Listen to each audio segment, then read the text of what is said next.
have the Lakers back in the title mix next season?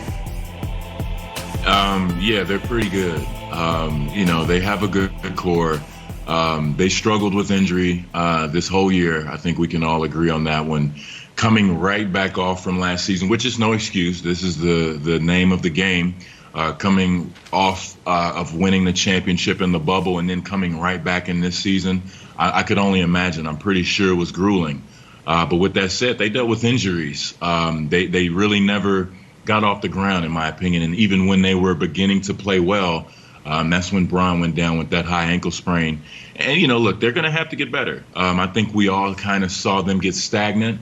They never really developed an identity on offense.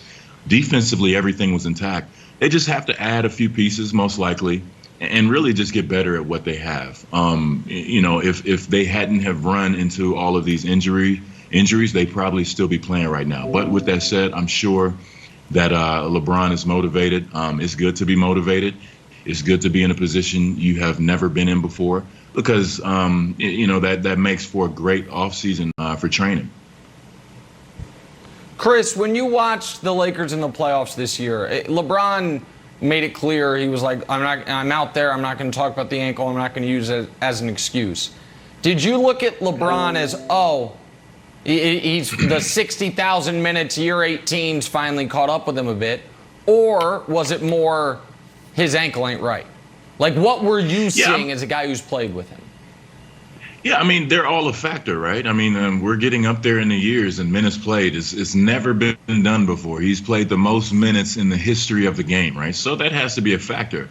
But, if you've ever had a high ankle sprain, it really hurts. And it's very tough to come back from. And you're going to deal with some pain trying to play with it. And you could see, you could tell that he was not 100%. He was favoring that ankle a little bit.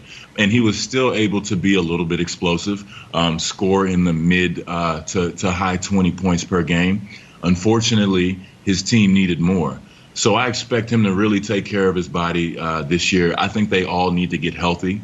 That's the most important thing, especially AD. He's going to have to start, finding that fountain of youth because he's at that part in his career where, he's playing so well, but now he has to get used to the load and managing that load and really preparing your body for that 82-game schedule plus the playoffs. So we'll see how they respond.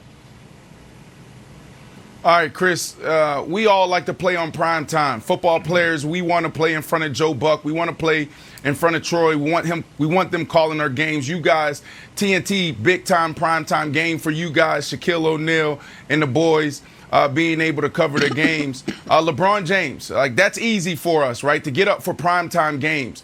He's going into year 19? What does he have left to prove? Do you believe he still have that that desire to still compete every single day in practice, in the weight room, at the table, pushing away the chocolate and all the bad stuff from a nutritional standpoint? Does he still have that desire? I think he does. And look, it would have been a different conversation if they were still competing right now. When you're in a position where you have to hear everyone saying that you've never lost in the first round and then you lost in the first round. Look, LeBron is a competitor.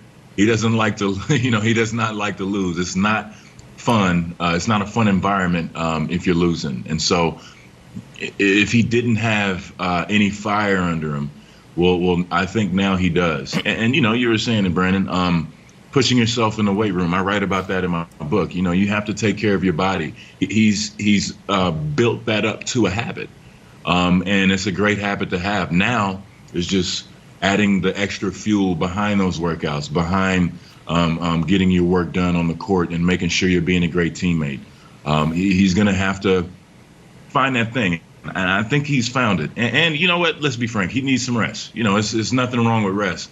I got plenty of rest when I was in the beginning of my years when we weren't making the playoffs in Toronto, right. And it did my body great. So that's interesting. I think they'll be in a position where they can really get something going and most importantly, get healthy. Chris, how long do you think LeBron can be the king or be sort of like an elite level player?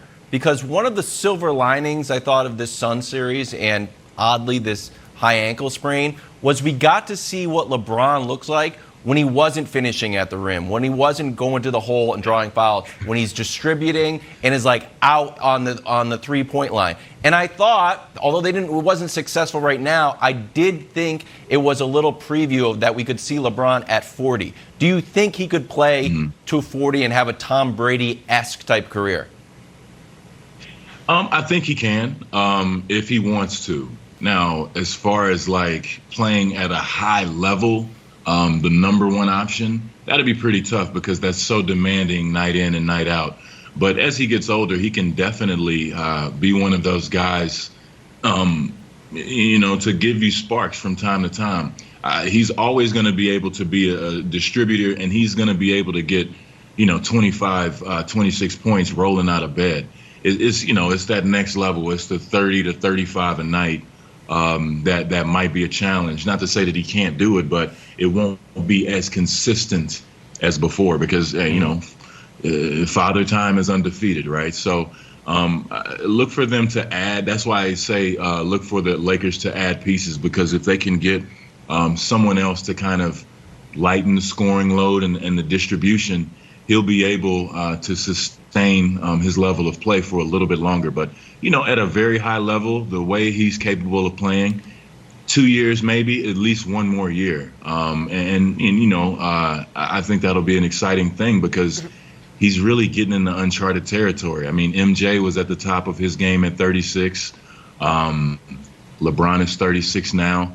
I'm sure he's trying to break new ground as an athlete and as a competitor. So I definitely look for him to have a stellar season next year because of the perfect mix of rest, motivation from losing, and just wanting to get back out there and prove that he could still play at a high level in this league. Yeah, and I'll have a longer offseason to rest up and do that. Hey, Chris, you got a new book out. It looks awesome, by the way. It's called Letters to a Young Athlete. Can you tell us a little bit about it? Yeah, so, just in a nutshell, this is me reverse engineering the things that helped me be successful, not only through my career in the NBA, but just, lessons that I learned from coaches and teammates in middle school, high school, college. I wanted to write something in a letter form to not only the young athletes, but really anyone aspiring to be great. These are the things that I remember that truly helped me out. So I want to bring those gems for people, to read, aspiring to do something great in their lives. It's not easy. Things can be challenging. And this is kind of like a guidebook. And I want people to take these words and use them for themselves. I think this can greatly help out people looking for any sort of edge. I mean, I got so much information that helped me from books that I read throughout my career. This is the book that I never read. Yep. So I want athletes and CEOs and chefs and doctors and lawyers and accountants, commentators. I want everyone to be able to take something for themselves from this book. Yeah, we'll make sure that Nick gets a copy of Letters to a Young Athlete. Look, I put this in the category of all Dan Millman's book, Way of the Peaceful Warrior, Relentless Tim Grover. You have Body Mind Mastery by Dan Millman.